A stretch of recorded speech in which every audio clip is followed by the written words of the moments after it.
Fonseca from O Globo, Brazil. I have a question for Mr. Leonardo DiCaprio.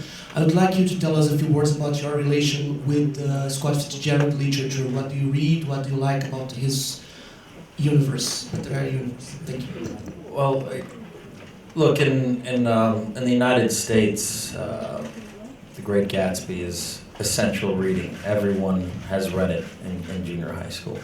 And I remember picking up the novel as a youth and being entertained by it, fascinated with Gatsby, but not by any stretch of the imagination grasping the profound sort of existential power that Fitzgerald had in writing this book. And Baz handed me a first edition copy a few years ago and said that he wanted to do a film adaptation of this.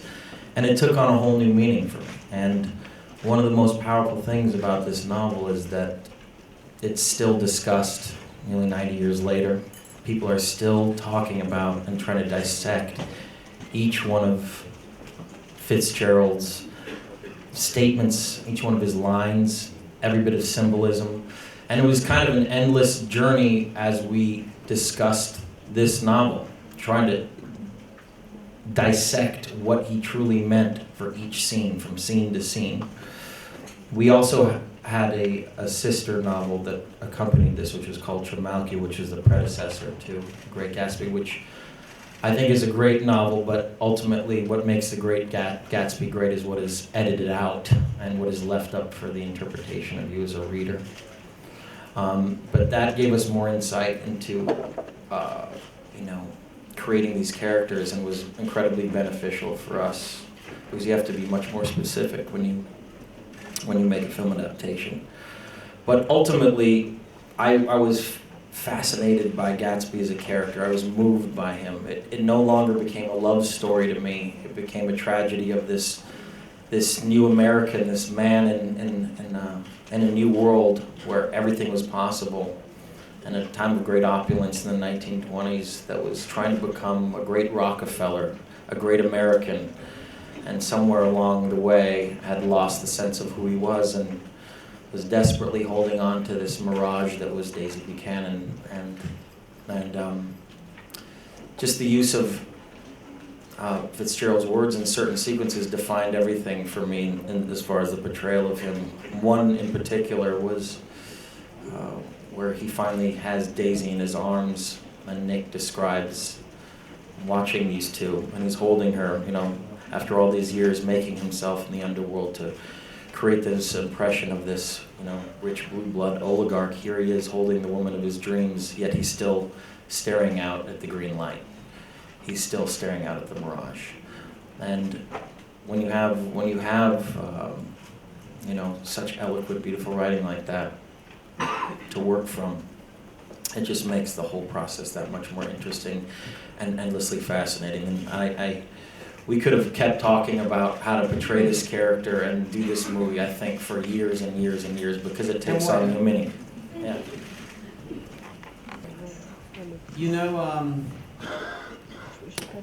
Actually, when Leonardo read that book, I remembered I went up and we talked endlessly, but then Leonardo, you're talking about Fitzgerald's writing, you're talking about that, the relationship to Fitzgerald's writing.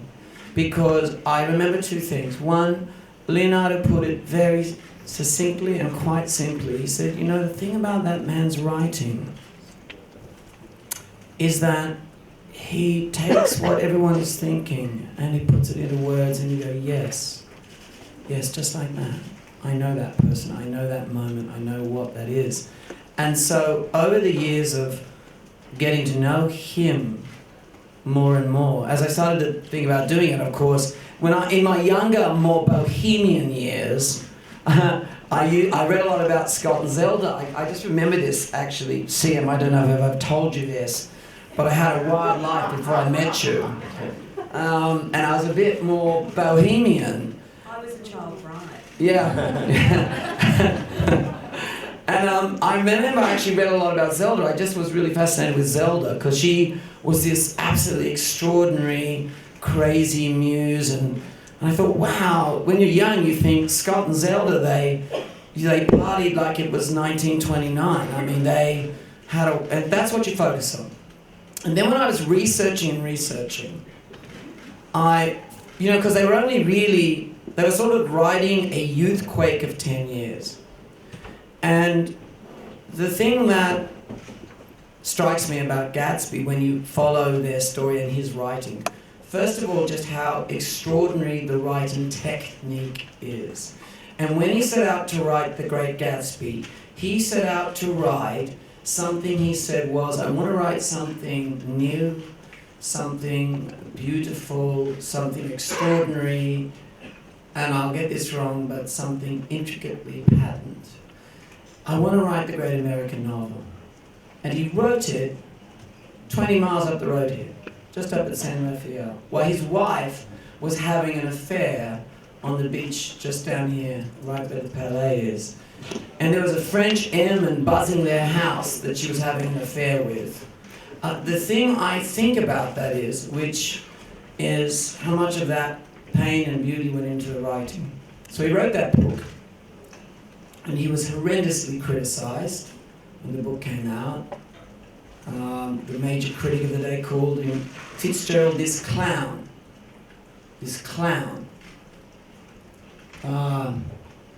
His characters were marionettes, shallow.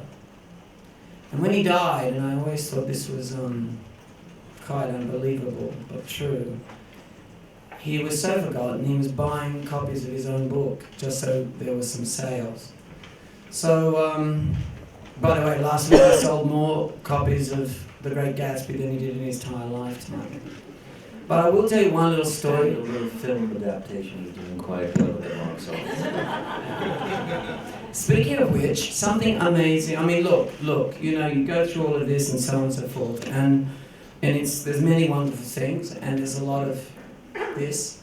But something happened the other day that has been for me really the end of the journey, because I was at the premiere in the United States, and an extremely regal woman came out of the shadows, really, and she looked at me and she took me by the hands and she said, I've come all the way from Vermont. And, I don't know why she sounds like Catherine Hepburn, but in my mind, I felt like I was in Golden Pond. Your father does love you. I've come all the way from Vermont. She was so regal. I've come all the way from Vermont to see what you've done with my grandfather's book. And you can imagine I went cold, because I had never met her. And she's a very private woman. And she said, I think Scott would be proud of this film, because people have said, and for many years, that you cannot take his first-person narrative and make it into a film. And she said, and I think you've done that. And by the way, I loved the music. So for me, that was about as good as it could possibly get. And I put it on, oh yes, the Gatsby. And I realized I didn't know it at all. And my big recollection was that it was us, it was where we are now, it was this great mirror to reflect back on. And I suppose if I read it when I was 60, I'd have a different experience. I think when you read it when you're 40, a different experience when you're 17. But right then I felt that I had to, if we could just unlock, and this is something Craig and I spent a very long time doing, if we could just unlock the issue of how you take an inner monologue of Nick Carraway and tell the story, then there was a different kind of film to be made. And that was the beginning of a 10-year journey, getting the rights, finding all these incredible collaborators, starting, of course, with Craig and my wife, Catherine Martin, and Anton Monstead in music, and then joining with Doug and Lucy Wick, and then very early on, Toby and Leonardo, who were collaborators. And then the collaborating team just kept growing and growing and growing, until here we are today collaborating with all you good people on this press conference. So that's been the journey of it, really. Great. You want to start last? Well, for me it was a different journey. And when Baz asked me to work on the Gatsby, of course I had a memory of this book that I'd read as a high school student, and I remember the things that you remember when you're 15 and you read The Great Gatsby, the glamour, the romance, the drunkenness, the decadence, and underlying that, a deep sadness that at that point I couldn't really understand or define because I didn't have a maturity to. And one of the incredible things about The Great Gatsby as a book is that many, many people say to you when they realize you're working on it, oh my goodness, that's my favorite book and I read it every year. And every year I get something different from the book because I'm a different person and The Gatsby speaks to me in a different way. And this slim volume has that magic. So the first thing we did, as Baz said, was we sat down and we read the book aloud to each other, and we spent many, many months doing that, stopping at the end of each section and making notes and trying to really understand for us what Fitzgerald was trying to say and also what we personally thought and felt about the book. And we discovered that it had a resonance today that was so strong in terms of what it was saying about the financial climate, this thing we've just gone through called the GFC, and incredibly Fitzgerald predicted this with a crash at the end of the book that is symbolic of a greater crash that had not yet happened but was about to happen. No, go ahead. And so as this book started to work its magic upon us, we uncovered these layers, and it was the beginning of a very, very long journey. It was continually about trying to uncover what was there and then translate that into a cinematic language.